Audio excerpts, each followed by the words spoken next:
pourquoi les langues sont menacées d'extinction? Ce n'est pas moi qui le dis, ce sont tous les experts. Vous savez peut-être que l'UNESCO a défini une série de critères pour déterminer la vitalité d'une langue.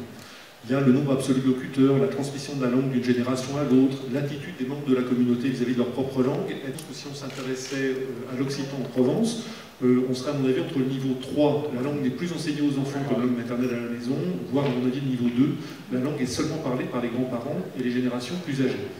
À la fin du XVIIIe siècle, on estime que 90% de la population française parlait une langue régionale. Le français était pratiqué par plus de 10% de la population, il y avait des gens qui étaient bilingues.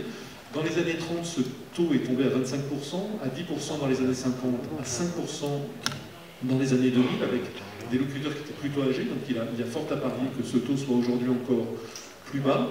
Et la conclusion qu'on en tire, la prévision des experts, c'est que si rien ne change, toutes les langues de métropole ont disparu d'ici à la fin du siècle, sauf le français.